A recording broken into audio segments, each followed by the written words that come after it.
Nous serons disposés pour bien écouter la parole de Dieu. Nous saluons tous les saints dans le précieux nom de Jésus le Sauveur.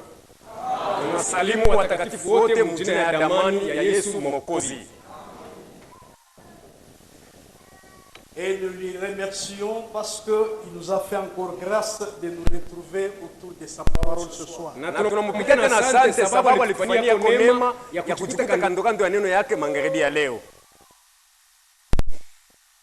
Je me suis entretenu avec l'homme de Dieu du tabernacle de 57 sur la route Lubumbashi.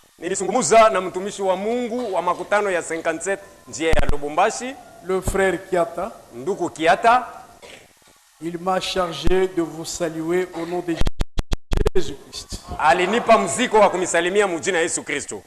Et ensuite, il a salué en particulier notre frère Bati.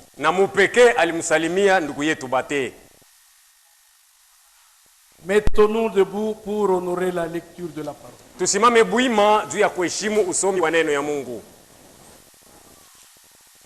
Ouvrons toujours dans 1 Jean chapitre 1 verset 7. Nous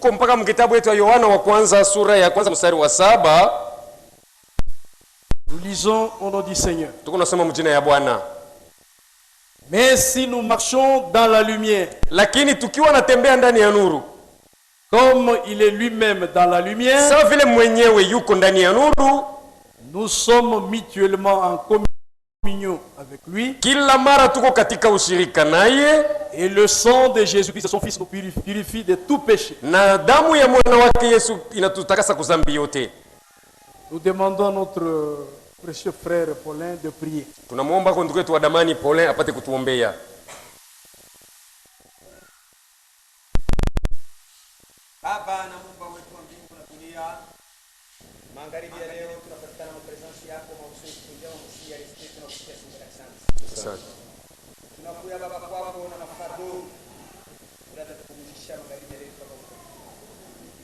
Seigneur, merci kwa yote ulitufanyia kwa pari yetu.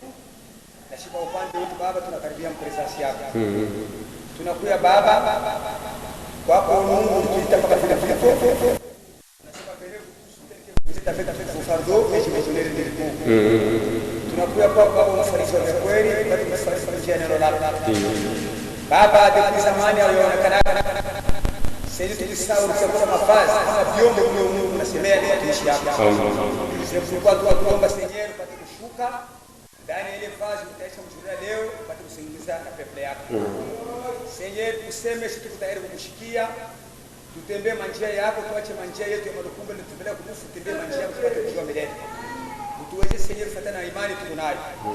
Baba merci tunaamini kusema utafanya. Tulisema wakati ya mwisho kuna hata mtu ataongoza pele yangu wote wataongoza na roho yako.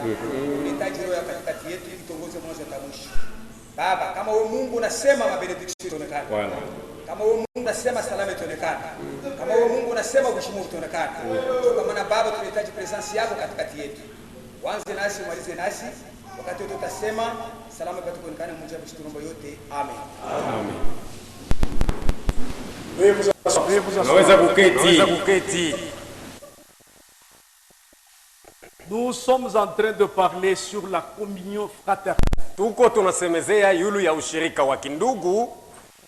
Qui est d'une grande importance capitale dans la vie de chaque croyant. Un croyant sans communion, il est plus qu'un dénominationnel.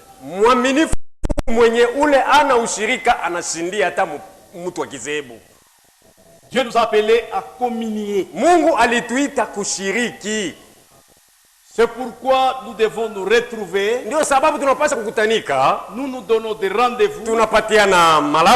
Tel jour nous nous retrouvons quelque part. Les sœurs se donnent des rendez-vous. Les frères aussi.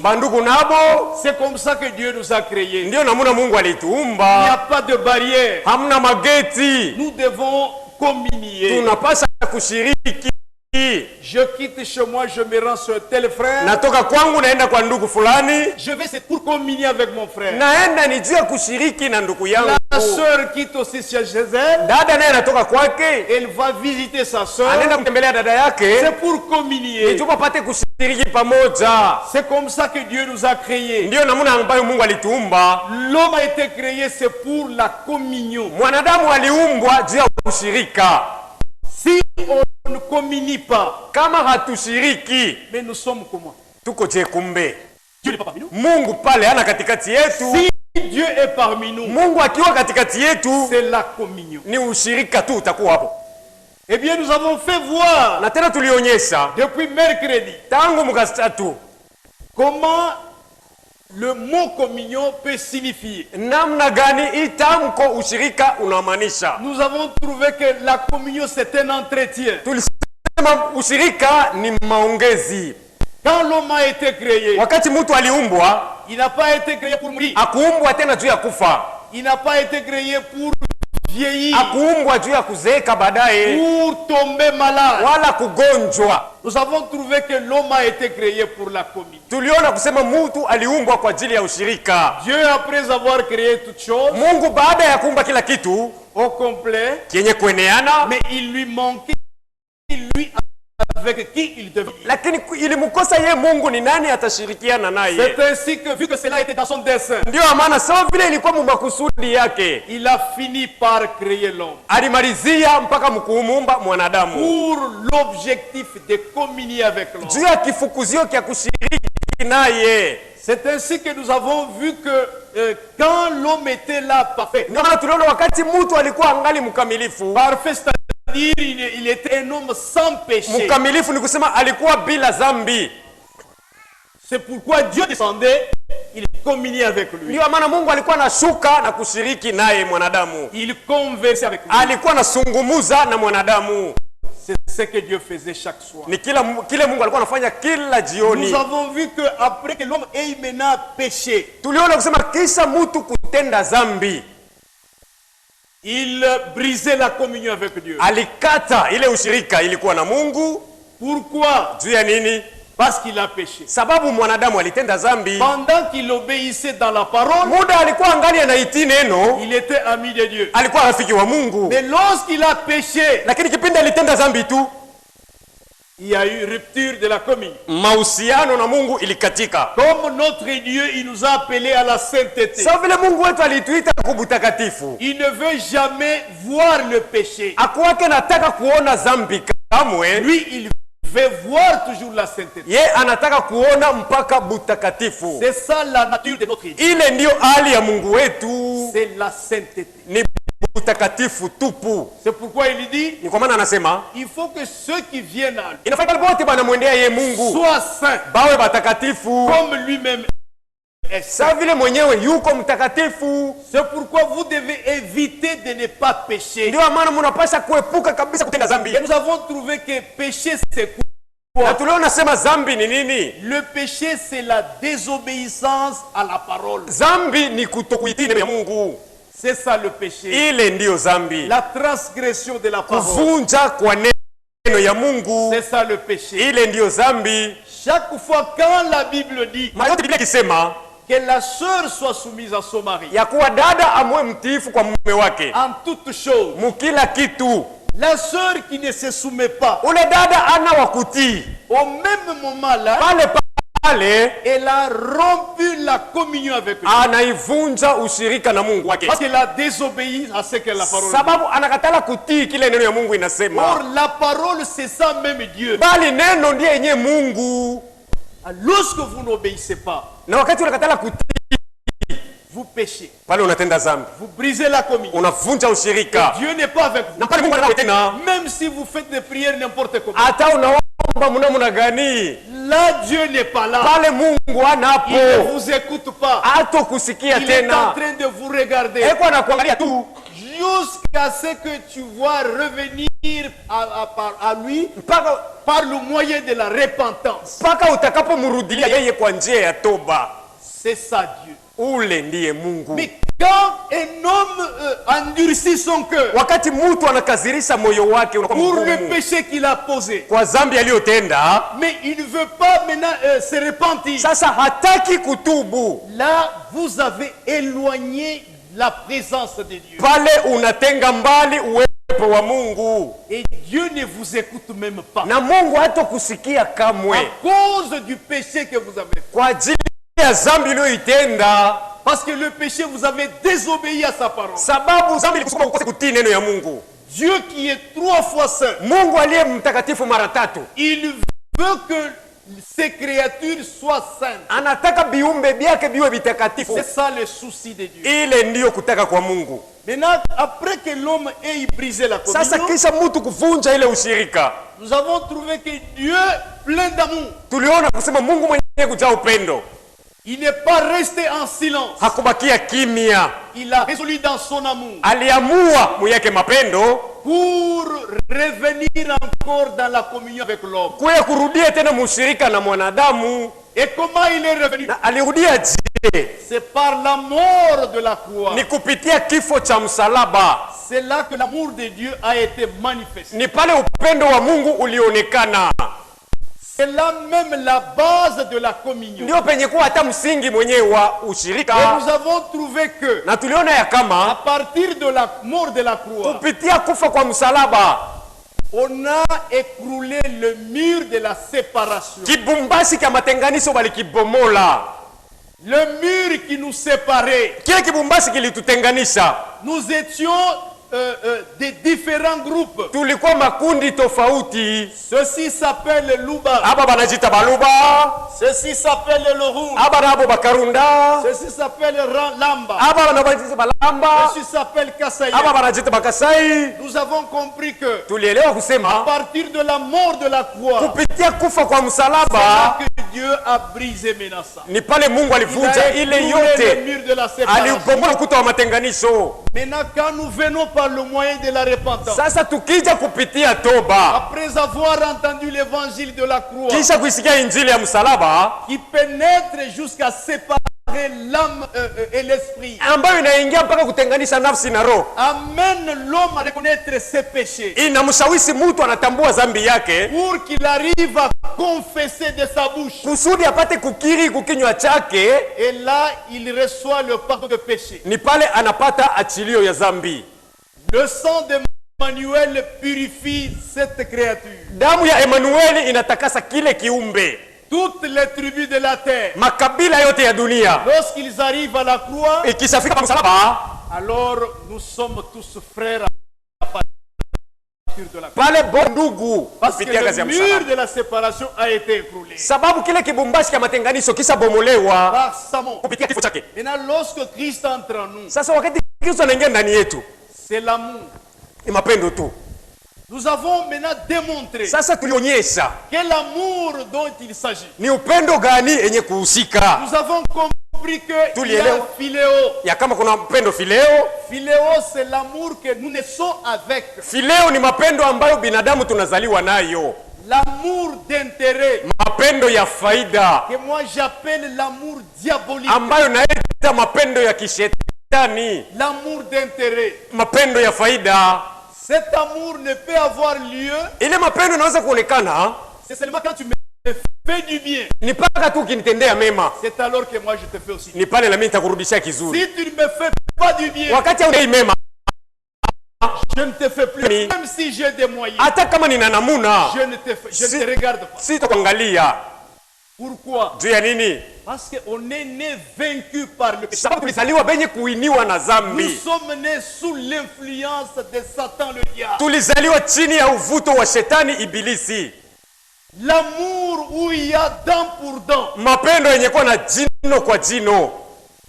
C'est quand je te vois, je te vois faire du bien pour moi. Ni wakati wote na kuona wewe unanifanyia kizuri, C'est alors que moi je vais te faire. ni pale na mimi nakurudishia kile kizuri tena. Si tu as été à mon deuil un jour, Kama ulikuwa ukilio jangu siku moja hivi, c'est alors que moi aussi je peux être à ton deuil. ni pale na mimi nitakuyaka kukiako kilio. C'est ça, philéo. Ile ndio mapendo fileo. L'amour d'intérêt. Mapendo ya faida. Si ton frère venait dans cet état, Kama ndugu yako kwa mwile hali, il vous demande, mon frère, prête-moi même 10 000, j'ai faim chez moi. anakuomba kusema nikopeshe kwa hata 10,000 na niko na njaa kwangu, Je vais te rembourser. nitakurudishia. Sous cet état de philéo, Chini ya ile upendo wa fileo, l'homme dira, mtu atasema Moi, je n'ai pas l'argent à vous donner. Sina na makuta ya kukupatia. Moi, c'est l'argent que je travaille. Ni makuta unatumika nayo. Si je te donne 10 000, si tu acceptes moi, tu me rembourses 15 000. Nikikupe 10 000 kama utachika unanirudishia hapo na faida ya 15 000. Ile ndio mapendo ya faida. L'amour humain. Mapendo ya kibinadamu. Qui ne vous amènera nulle part. Ile ambayo itawapeleka fazi yoyote. Ça c'est la voie tout juste dans l'enfer. Ile ni njia inapeleka straight kujehanamu. Avec si vous gardez cet amour là. Ukichunga mapendo ya vile, là c'est un chemin qui irait tout juste dans l'enfer. Pale ni njia yenye kunyoka kwenda jehanamu. Alors nous avons compris. Mapale tulielewa. Il y a maintenant agapao. Kuna kwa agapao. Agapao c'est un mot qui vient du grec. Agapao ni msemeo wa Kiyunani. Qui signifie l'amour de Dieu. Inamaanisha mapendo ya Mungu. Cet amour on ne peut pas trouver ça chez les hommes. Ile mapendo haiwezi kupatikana kwa binadamu. Ça c'est l'amour de Dieu. Ile ni mapendo ya Mungu tu. C'est cet amour qui a été manifesté au monde. Ni ile mapendo ilionekana kwa msalaba. Dieu a pris notre place. Mungu alibeba nafasi yetu. Nous qui avons péché. Sheba le balitenda zambi. Mais Dieu a pris notre place. Lakini Mungu alibeba nafasi yetu. Il s'est formé un corps. Alijifanyia mwili. Dans lequel il habita parmi nous. Ndani yayo aliishi katikati yetu. Le corps du Seigneur Jésus. Ni mwili ya Bwana Yesu Kristo. Et il est venu nous racheter. Na alikuwa kutukomboa. De la même manière que nous avons hérité de nos pères. Kwa aina ya ovyo ya maisha ambayo tulirithi na bababa. Alors dès que Christ entre dans l'homme. Kumbe Kristo akishaingia ndani ya mwanadamu, l'homme ne peut pas vivre. Ule mtu ataishi sasa kiuruhuru hivi. Là il commence à vivre dépendant de Dieu du ciel. Pale ataanza kuishi kuongozwa na Mungu wa mbingu. Christ dans l'homme. Kristo ndani ya mtu. C'est le Saint-Esprit. Ni Roho Mtakatifu ndani. Il amène l'homme à mener une vie sainte. Anamshawishi mtu apate kuishi maisha ya utakatifu. Sans le Saint-Esprit, bila Roho Mtakatifu, c'est difficile que tu puisses être enlevé. Ni kigumu upate kunyakuliwa. Et l'amour agapao dont nous parlons. Na mapendo agapao ambayo tunazungumzia, il est déversé dans le croyant c'est-à-dire par le Saint-Esprit. Bana ipunguza ndani ya mwaminifu kupitia Roho Mtakatifu. Si tu n'as pas le Saint-Esprit, kama hauna naye Roho Mtakatifu, sache que tu as fait une mauvaise expérience à la croix. Jua ya kama ulifanya onjo mubaya pale kwa msalaba. C'est que tu t'es mal repenti. Ni kusema ulitubu vibaya. Le prophète de là. Ndugu nabii wa kizazi. Anasema hivi. Quand vous voyez un frère. Ukiona ndugu qui a pris le baptême au nom de Jésus. Ule alibatizwa mjina ya Yesu. Et qui la vie ne change pas. Na ule ambaye maisha yake haibadiliki. Il a fait une mauvaise expérience. Alifanya onjo mbaya. Or pour devenir un chrétien. Bali tu kuwa mkristiani. C'est qu'on a palpé le salut. Ni kusema ulipapasa wokovu. Et pour arriver à palper na jua kufika pa kugusa wokovu. C'est quand il y a une repentance sincère. Ni wakati pa toba ya udhati wa moyo. Sans cacher. Bila kuficha neno. Si tu as couché avec la femme d'autrui. Kama ulilala na bibi wa benyewe. Tu es censé réparer. Unapaswa kwenda kurekebisha ile kitu. Kukiri kukinywa chako mwenyewe. Si toi ma sœur. Kama we dada. Tu as couché avec un mari d'autrui. Ulilala na mume wa benyewe. Tu es censé confesser. Wapasha kukiri kukinywa chako. Voilà de quelle manière Christ peut avoir accès dans votre vie. Ndio namna ambayo Kristo anaweza kuingia ndani ya maisha yako. Sans cela. Bila ile. Vous perdez le temps inutilement. Unaponda muda wako bure hapa. C'est un chemin tout juste de l'enfer. Ni njia ambayo inakupeleka straight kujehanamu. Et quand tu arrives dans l'enfer. Na ukifika mule mjehanamu. Ole kwako. Tu n'as plus la vie. Hautakuwa na uzima tena. Tu es perdu. Unapotea. Voilà l'évangile véritable. Hii ndio injili ya kweli. Lorsque le Saint-Esprit arrive dans l'homme. Wakati Roho Mtakatifu anaingia ndani ya mwanadamu. C'est l'amour. Ni mapendo tupu inaonekana. Il guide l'homme à aimer tout le monde. Anamuongoza huyu awapende watu wote. Car celui qui n'aime pas son frère. Sababu yule apendi ndugu yake. C'est qu'il n'a pas le Saint-Esprit. Ni kusema hana Roho Mtakatifu. Si tu sens ukisikia que tu n'aimes pas ton frère. Ya kama humpendi ndugu yako. C'est que il n'y a pas le Saint-Esprit. Maana yake hauna Roho Mtakatifu ndani yako. Il y a philéo. Kuna mapendo ya faida ambayo yuko ndani. Mais avec le Saint-Esprit. Sasa pamoja na Roho Mtakatifu. Nous aurons quel signe? Tutakuwa na alama gani? Disons Galates 5. Tusome wa Galatia sura 5. Nous sommes en Galates. Tuko mubarua kwa Galatia. Quand le Saint-Esprit arrive dans l'homme, Roho Mtakatifu akishafika ndani ya mwanadamu, va-t-il produire? Atatoa nini ndani yake? Nous le saurons par quel signe? Tutaitambulia kupitia alama gani? Disons dans Galates. Tuko mu Galatia. Celui qui a trouvé, il peut lire facilement Galates chapitre 5, verset 22. 22. Mais le fruit de l'esprit, c'est l'amour, la joie, la paix, la patience, la bonté, la bénignité, la fidélité, la douceur, la tempérance. Voilà les fruits que quand le Saint-Esprit arrive dans l'homme, Roho Mtakatifu akishaingia ndani ya mwanadamu, il va produire ce fruit. atatoa itunda, mna mapendo, La joie du salut, furaha ya wokovu, la paix, salama, la bénignité. kutokunenepesha mambo. L'homme ne dira que la vérité. Mtu ataanza kusema mpaka Ne kweli, peut en aucun cas tromper. kamwe hawezi kudanganya. Ça, c'est ça le ticket de voyage. Ile ndio tiketi safari Dieu a offert gratuitement. ambayo Mungu alitoa ya bure. Mais si tu manques le Saint-Esprit, Sasa ukimkosa Roho Mtakatifu c'est difficile. ni kigumu kabisa. Là, tu n'as pas accès au voyage du ciel. Pale hauna nafasi ya kwenda mbinguni. Le Saint-Esprit, quand il est là, Roho Mtakatifu akishakuwamo, la vie va changer. maisha itabadilika. Vous trouverez que l'homme va aimer son prochain. Utaona ya kama huyu mtu atampenda jirani yake, Et même quand son prochain manque quelque chose, hata kama jirani yake anakosewa na kitu, il ne demande pas. hasiombi. Lorsque le frère a le Saint-Esprit, Wakati huyu ndugu na Roho Mtakatifu il a de moyens, eko na namuna, il résout lui-même. anaamua mwenyewe Il dit, je vais aider mon frère. ya kama naenda kumsaidia kwa ndugu Il yangu, n'a rien. hana na kitu.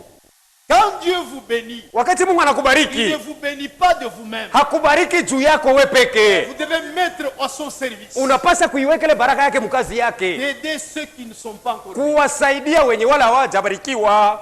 Maintenant, quand tu arrives, on te bénit, Sasa ikifika unabarikiwa, mais tu deviens égoïste. lakini unakuwa wachoyo.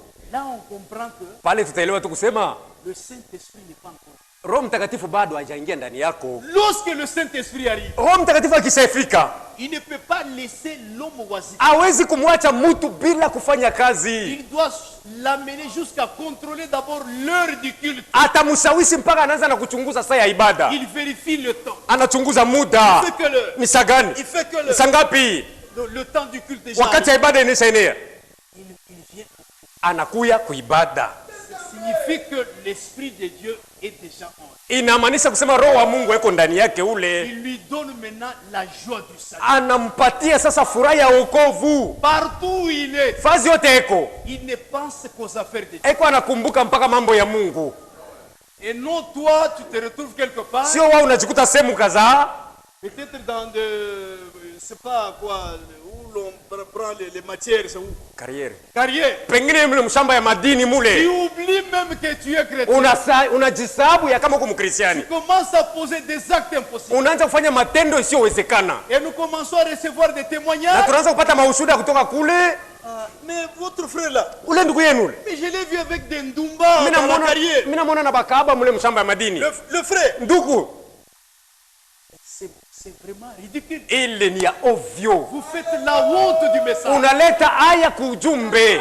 Lorsque le Saint-Esprit arrive, Roho Mtakatifu akishafika, c'est la vie de Dieu. ni uzima wa Mungu C'est unaingia, Dieu dans un homme. ni Mungu ndani ya mwanadamu. Partout où il est, Fazi yote eko il a de bons témoignages. eko na ushuhuda nzuri kabisa.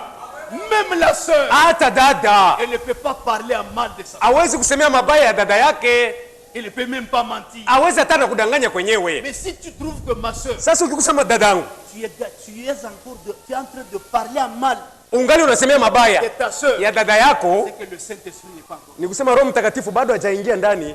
Mais si l'Esprit de Sasa Dieu kama Roho wa Mungu arrive dans la sœur, anafika ndani ya dada, elle aura peur de ne même pas parler en mal. atakuwa anaogopa kusema hata mabaya. Mais quand vous parlez en mal, Sasa wakati unasemea yale mabaya, c'est qui montre que vous n'avez même pas connu ça. inaonyesha wazi ya kama na Roho Mtakatifu hauna naye. Et alors vous totalisez je sais pas combien d'années. Pale ushaenesha misujui miaka ngapi? Depuis que vous avez cru. Tangu uliamini yaka. Mais rien ne change dans. Lakini hakuna kinachobadilika mu maisha yako. Ni kusema unaponda muda wako bure. Une mauvaise expérience. Ni kusema ulifanya onjo mbaya. Il faut revenir à la croix. Inabidi urudie tena pa msalaba. Par une repentance sincère. Kwa njia ya toba ya uwazi wa moyo. Et vous allez palper le Dieu que nous prêchons. Pale utampapasa Mungu ambaye tunayemhubiri hapa. Tu n'arrives pas à aimer ta soeur pour toi. Hauwezi kumpenda dada yako juu ya nini? Même le voisin qui ne partage pas la même foi que toi. Hata bale bajirani bale awaminie nabo pamoja. Tu n'arrives même pas à aimer. Aufike mkubapenda. Mais comment tu peux le gagner? Utabawina kivipi? Or quand le Saint-Esprit est là, Bali wakati Roho Mtakatifu yuko hapo, il est manifesté par l'amour véritable. eko anaonyeshwa kupitia mapendo ya kweli. Cet amour vous pousse à aimer qui que ce soit. Na mapendo ile itakushawishi umpende mtu yeyote. Et c'est comme ça que vous pouvez gagner un pécheur. Na ndio namuna unaweza kumuwina hako mtenda dhambi Votre kumvuta. voisin qui n'a même pas encore cru. Ndugu na kiwanza wako la jamini bado. Peut-être il est encore des sèmes Pengine ni wakusemu ou de Nzambe wala Malamu. kunzambe malamu. Mais à cause de votre vie, Lakini kupitia tu maisha yako vous pouvez le gagner. unaweza kumuvuta. Il quitte là dans une dénomination Anatoka mule et il mzehebu vient à Christ. na anamwendea Kristo. Par ta vie. Kupitia tu maisha yako. Mais si on allait là où vous restez Sasa tukienda kule unekalaka et que maintenant on ose se renseigner à propos de ta vie, na tunasubutu kuuliza kwa tu habari ya maisha yako, est-ce qu'on aura un bon témoignage? je, tutapata ushuhuda mzuri? Hapana, On ne peut pas voir un bon témoignage. hatutaipata ushuhuda nzuri. Le Saint-Esprit, Roho Mtakatifu il produit l'amour anatoa upendo que vous avez reçu à partir de la croix. ambayo ulipokea pale kumsalaba. Kristo en vous. Kristo ndani yako Il produit l'amour. anatoa mapendo. L'amour, Mapendo si il est en vous, ikishaingia ndani yako il chasse même les démons. inafukuza na mapepo mchafu. L'amour. Amen. Mapendo Il chasse les démons. inafukuza mapepo mchafu, Il vous enlève la peur. inaondoa woga ndani yako, Vous entrez et vous chassez les démons. inaingia unakinga kufukuza mapepo. On amène un enfant qui est malade. Banaleta mtoto mgonjwa, Vous l'imposez les mains. unamwekea mikono Avec amour. na mapendo, Et le démon part. mapepo inakimbia.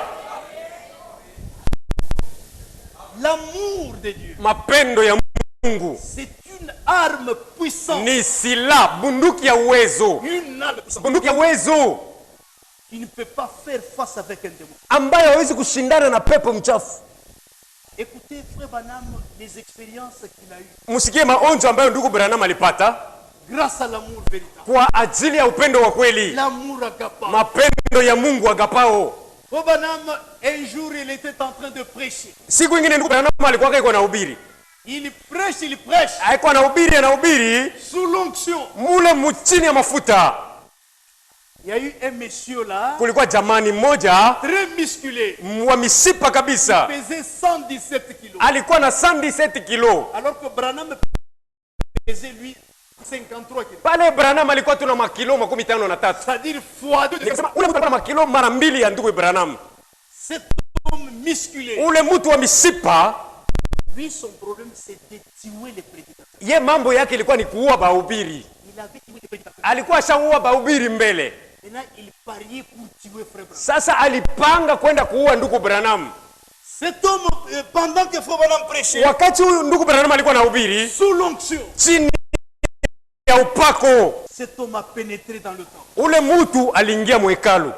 Tout le monde connaissait cet homme. Bale bote balimjuaka ule, Tout le monde a pris fuite. bote banakimbia Les nje. prédicateurs qui étaient là, Hata bahubiri bale balikuwa Ils ont kumimbari, pris fuite. bote balikimbia nje. Branham est resté du haut de la chaise. Branham anabakia peke yake kumimbari, eko anahubiri. Ce monsieur s'avançait. Ule jamani alikuwa anachofwa, Il défiait Branham. alikuwa anamshambulia Il Branham, le défiait. alikuwa anamshambulia, Il s'approchait. alikuwa anakaribia. Branham était là. Branham alikuwa pale, Crachait même au visage de Branham. alimtemea na vikozi Branham kwa. Branham ne disait rien. Branham hakusema kitu. Il était là calme. Branham alikuwa kimya pale, Et la voix dit à Branham, na sauti ilimwambia Branham, attendez bientôt, tu verras cet homme va s'agenouiller. ongojea utaona huyu mtu atafukama sasa hapa muda sio mrefu. L'homme s'avançait. Ule mtu alichofwa Très musclé là. na mishipa yake ile, Il s'avançait pour tuer Branham. alichofwa juu aende amue Il Branham. dit, Tu es un hypocrite prédicateur. Anamwambia kusema wewe ni mhubiri Je vais mnafiki. te casser en morceaux. Nitakuvunja vipande. Branham alikuwa pale. L'homme s'avançait. Ule mtu alikaribia. Quand il s'avançait, Wakati il alisonga, arrive à quelques mètres. anafika karibu pale. Branham a aimé cet homme. Branham alimupenda ule mtu. Il dit, Anasema une créature de Dieu comme ça. kiumbe kia Mungu mwina muna. Satan est en train de le tourmenter. Kusema shetani hapa anakisumbua. L'homme s'avance. Ule yeye alikuwa paka nasonga mbele. Il commence maintenant à mettre le coup pour taper à Branham. Anatengeneza ngumi kwa kumtandika ndugu Et Branham. Branham il dit, Branham anasema, toi démon, we pepo, sors de cet homme. toka ndani ya huyu mtu. Et le démon est sorti. Na ule pepo alitoka. L'homme est tombé. Mtu alianguka kifundi-fundi. C'est là qu'il était. Hata kama alikuwa mashanta chini.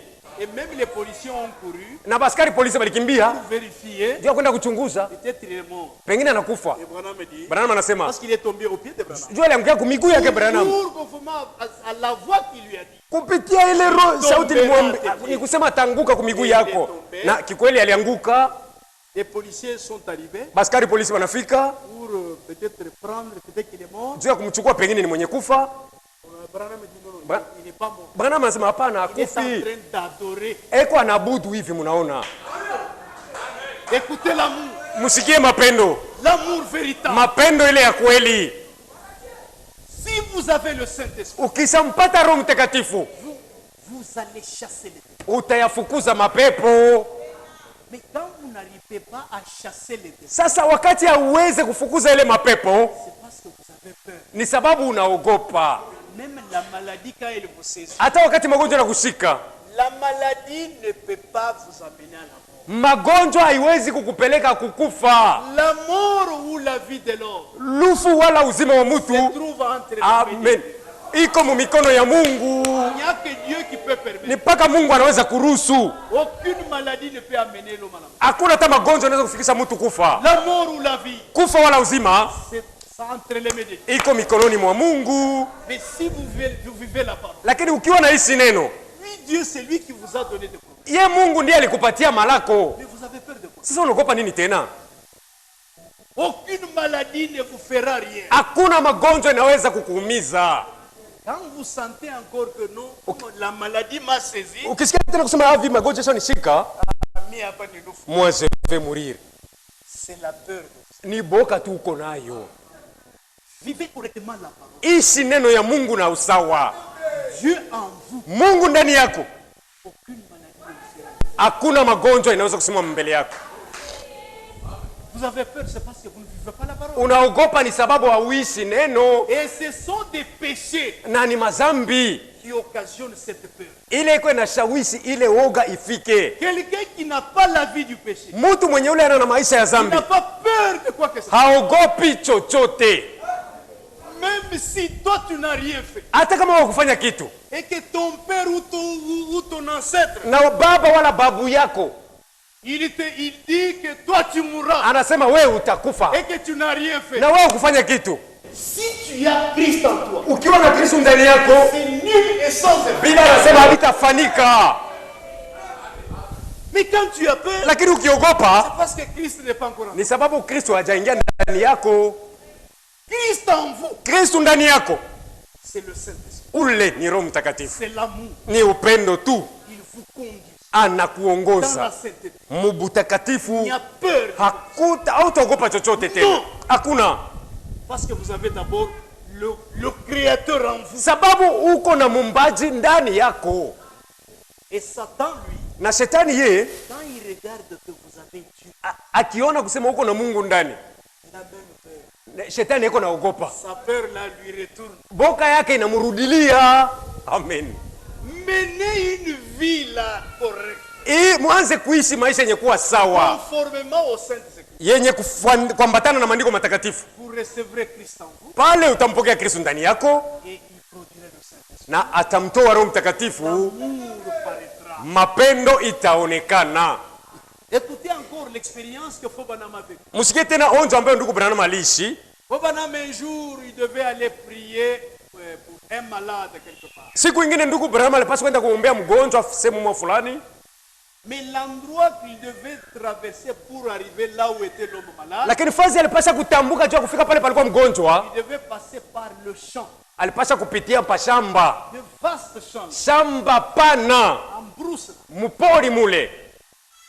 Vous savez qu'il était chasseur. Mnajua kusema ndugu Branham alikuwa muwindaji.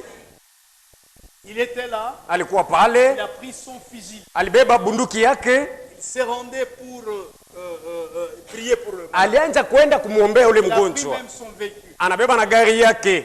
Commencé à aller. Anaanza kwenda. Il a très avancé. Anatembea safari mrefu. Arrivé quelque part dans le champ. Kufika mule mshamba. Il a vu un animal féroce. Anaona nyama mkali wa mpori. C'était un taureau. Alikuwa ni dume wa ngombe. Qui connaissent les taureaux? Banani banamjua ngombe wa pori ule dume ule. Mungu amebariki. Ce taureau là, ule dume wa ngombe il était couché. alikuwa mwenye kulala. La fois Branham, lorsqu'il a déjà avancé, Sasa wakati ndugu Branham alichofa, ce taureau là a vu Branham. ule dume wa ngombe anamuona ndugu Branham. Le taureau s'était. Ule dume wa ngombe analamuka. Branham était là. Branham alikuwa pale, S'est arrêté. anasimamisha gari Son fusil. na bunduki yake. D'abord, il a eu peur. Kwanza Branham anaogopa. Maintenant, le taureau s'avance. Sasa ule dume wa ngombe alianza kumchofea. Pour tuer Branham. Juu ya kumuua Branham. Branham était seul. Branham alikuwa peke yake. Il ne savait même pas quoi faire. Hakujua atafanya nini pale sasa. Le taureau s'avançait. Ule dume wa ngombe alikuwa anachofa. Il s'avançait. Anachofa. Arrivé à quelques mètres, Kufika mameta fulani, Frère Branham a aimé ça. ndugu Branham alimpenda ule nyama. Écoutez l'expérience de l'amour. Msikie onjo ya upendo. Parce que Branham avait vu ça. Juu Branham alikuwaka na Roho Mtakatifu. Il s'appropriait la. Ndio maana ilianza kutoa mapendo ya Mungu ndani yake. Il s'avance. Ule nyama anachofa. Branham était là. Branham alikuwa pale. Il a aimé le taureau. Branham anampenda ule dume wa ngombe. Il lui dit, Anamwambia, vraiment, j'ai fait une erreur. kweli nafanya kosa. Si je savais que tu es ici, Ningelijua kusema uko hapa, je ne devais pas passer par ici. sikupasha kupitia hii njia. Je sais que tu es une créature de Dieu. Najua kusema uko kiumbe kia Mungu. Et dont je suis son serviteur. Na kile ule mimi ni mtumishi wake. Alors, Kumbe, au nom de Jésus, mujina Yesu Kristo, retourne se coucher. rudia ndo ulale. Le taureau là, Ule dume wa ngombe, la position qu'il a pris pour tuer Branham, ile hali alikuwa nayo ya makali ya kumuua nayo Branham, le taureau retourne. aligeuka. Parce que Branham a évoqué le nom du Seigneur. Juu Branham aliita jina ya Bwana, Le nom du Créateur. jina ya mumbaji. Le taureau se retourne. Ule dume wa ngombe anageuka. Il a respecté la parole que Frère Branham a prononcée. Anaheshimu neno ambayo litamka ndugu Branham. Retourne te coucher. Rudia uende ulale pale ulikuwa. Le taureau arrête. Dume la ngombe anageuka. Il est allé se coucher. Anaenda kurudia analala pale. Vous comprenez l'amour. Munaona mapendo? L'amour véritable. Mapendo ile ya kweli. S'il est en vous, Ikiwa ndani yako, tu ne peux pas haïr ton frère. huwezi kumchukia ndugu yako. Si tu sens que tu as haï ton frère, Ukisikia kama ushachukia ndugu yako, c'est que le Saint-Esprit n'est pas encore en vous. maana yake Roho Mtakatifu bado hajaingia ndani yako. Vous devez vous aimer les uns et les autres. Munapasha kupendana pamoja na bengine katikati yenu. Écoutez maintenant ce que Jésus a laissé comme commande. Msikie sasa kile Yesu aliacha sawa amri. Nous sommes dans Jean 13. Tuko mkitabu ya Yohana sura 13. Jean chapitre 13. Yohana 13 Au sujet de l'amour. kumambo inahusu upendo. Vraiment le Seigneur nous a aimés. Kweli Bwana alitupenda. Amen. Écoutez, nous sommes dans Jean 13, Yohana 13 verset 34. mstari wa 34. Je vous donne un commandement nouveau. Nawapatia amri mpya, Aimez-vous les uns les autres, mpendaneni pamoja na bengine comme je vous ai aimé. kama nilivyowapenda, Vous aussi, aimez-vous les uns les autres. nanyi hivi pendaneni wamoja na wengine. Verset 35. Mstari wa 35. À ceci, Kupitia hii mapendo tous connaîtront que vous êtes mes disciples. wote watajua kama nyinyi wanafunzi wangu, Si vous avez de l'amour mkiwa na upendo les uns pour les autres. pamoja juu ya bengine. Nous sommes maintenant en Matthieu 5. Sasa twende mu Mathayo sura 5. Écoutez ce que la Bible dit. Msikie kile Biblia inasema. C'est toujours Jésus qui parle. Ni mpaka Yesu yuko anasema Au sujet de l'amour. mambo yanahusu mapendo. Pour quelqu'un qui n'aime pas son frère. Juu ya mtu yule hapendi ndugu yake. Écoutez ce que la Bible dit. Msikie kile Biblia inatuambia. Vous avez appris qu'il a été... Nous sommes dans Matthieu 5, Mathayo sura 5 verset 43. mstari wa 43.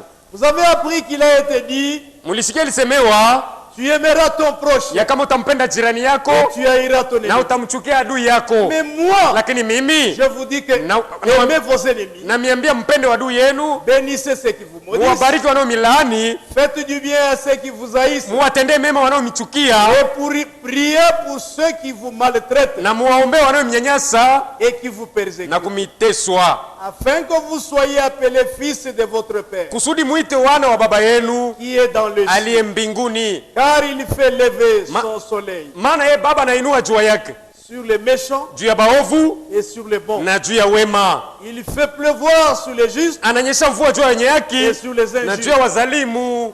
Si vous aimez ceux qui vous aiment, Mkiwapenda tu wanaowapenda, quelle récompense méritez-vous? ni malipo gani mnastahili? Les publicains aussi n'agissent-ils pas de même? Je, watoza kodi si wanafanya hivi? Et si vous saluez seulement vos frères, Na mkiwasalimu mpaka ndugu yenu, que faites-vous ni nini d'extraordinaire? mnafanya ya mashangao? Les païens aussi n'agissent-ils pas de même? Wapagano si wanafanya nao hivi? Soyez donc parfaits, Kumbe muwe wakamilifu comme votre Père céleste est parfait. sawa vile baba yenu wa mbingu ni mkamilifu. Ça c'est le ainsi dit le Hivi Seigneur. ndivyo Bwana anasema, Vous devez vous aimer les uns les autres. mwapashwa kupendana wamoja na wengine.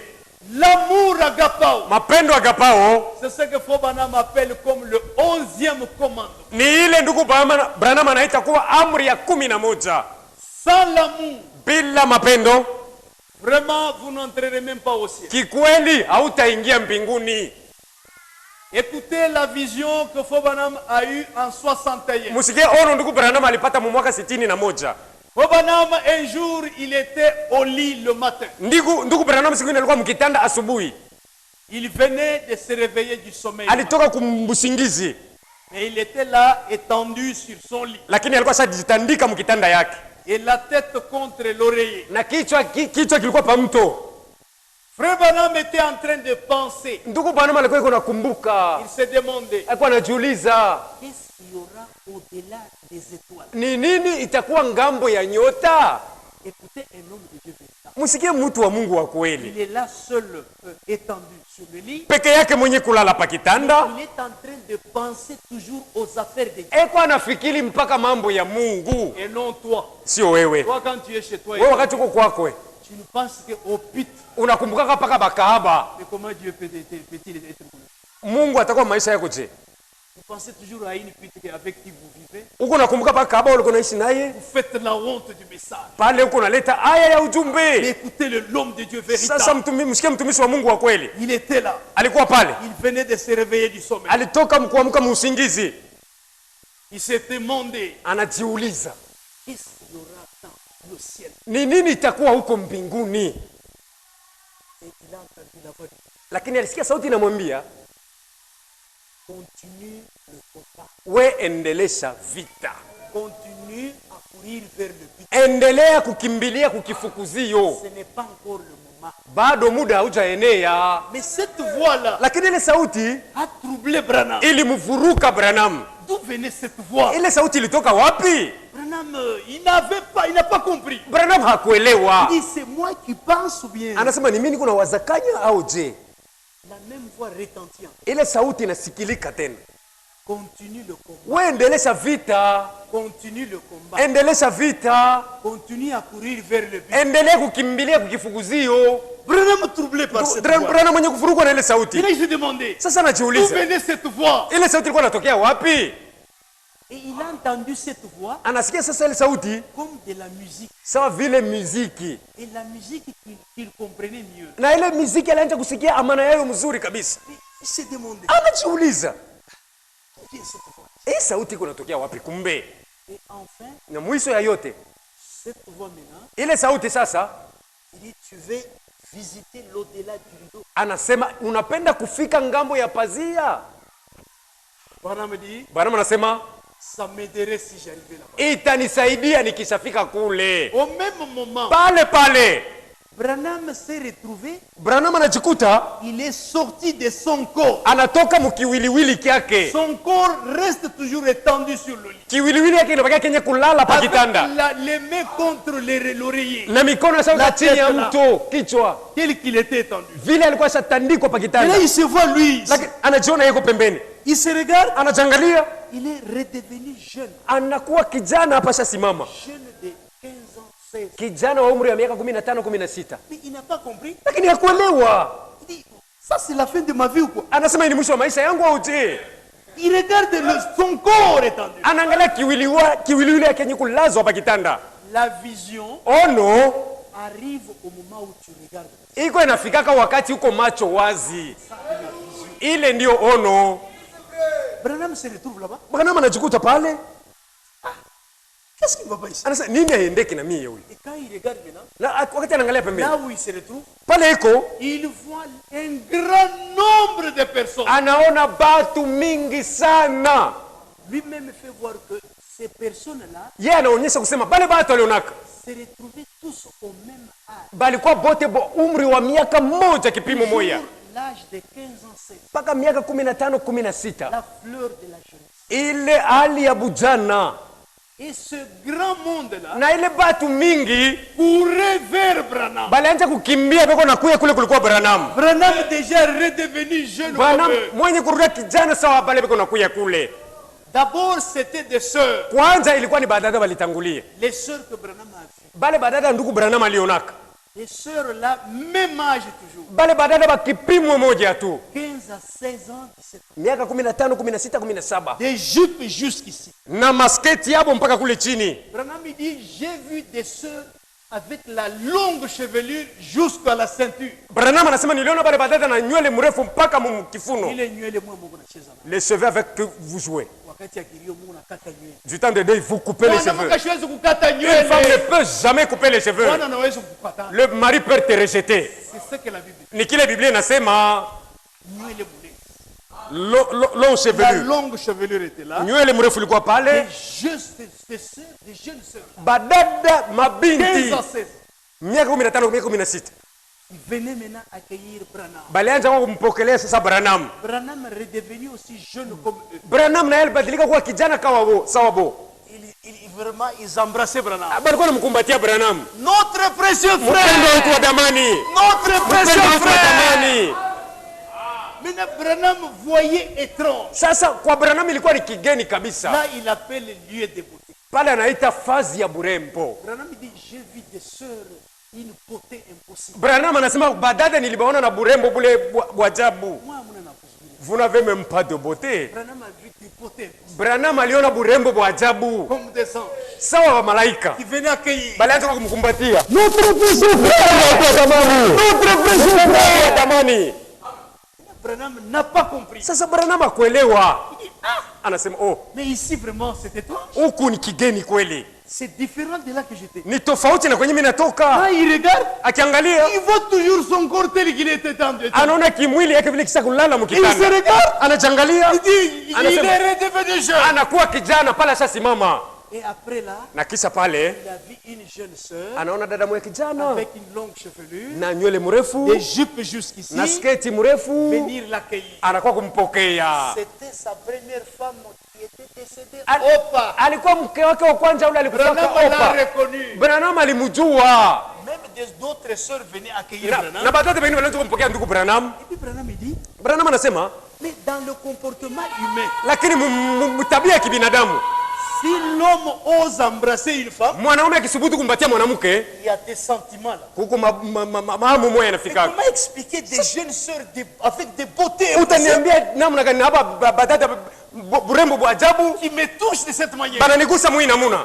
Là, il n'y avait que l'amour parfait. Kule kulikuwa mpaka mapendo kamilifu. L'amour parfait. Mapendo kamilifu. Notre précieux frère, Wa jamani, on l'accueillait là. bali mpokelea kule. Pas de sentiments. Hakuna amu. Des jeunes sœurs Babinti ayant des beautés impossibles. benye kwa na burembo bwa Yakini mastajabu Bwana. bali anza kumpokea ndugu Branham. Notre précieux frère. Wa jamani, Branham ne comprenait pas. Branham hakuelewa tu. Quand il retourne les regards, Akirudisha macho, il voit son corps anaona kimwili yake toujours tel que tendu. yenye kunyoloka pale. Branham dit, Branham anasema, je ne peux pas encore retourner là-bas. sitarudia mkile kimwili La tena. voix lui dit, Sauti inamwambia, non, ton temps n'est pas encore arrivé. muda wako bado Il haujaenea, est obligé toujours de retourner. unapaswa kurudia kule. Alors il demande Jésus, où est Jésus? Pale anauliza Yesu yuko wapi? Les sœurs crient, Badada banalalamika, non, Jésus est encore plus haut. Yesu yuko juu kabisa. Tu ne le verras pas maintenant. Hautamuona leo. D'abord, il viendra d'abord à toi te juger. Kwanza atakuya akusambishe. Il dit, mais jugez-moi. Anasema kunisambisha mie. Ouais, pour la parole que tu as prêchée. Na juu ya ile neno lihubiri. Et si toi tu n'étais pas venu Na kama wewe ukuya avec ce message, na hii ujumbe, nous ne serions même pas arrivés. sisi tukupasha kufika huku tuko leo. Grâce à ce Ni kwa message, ajili ya ile ujumbe. Tunazikuta huku. notre précieux Tulieni ya frère. damani. Le message que vous êtes en train de jouer avec, Ujumbe ambayo Mungu anacheza nayo mweye. c'est un message spécial. Ni ujumbe ya Dieu nous ajabu. a envoyé Mungu alimtumia pour que nous puissions nous retrouver dans l'éternité juu tupate kwenda kujikuta où mumilele. il n'y a même pas de faim, Mule hamuna il n'y mwinja, a même pas la mort, hamuna kufa, pas de soucis pour hamuna manger. huzuni ya kula. C'est l'éternité Mule ni milele comme des anges. sawa malaika. Bon, pour ce soir, que Dieu vous bénisse. Kwa magharibi ya leo, Mungu amebariki.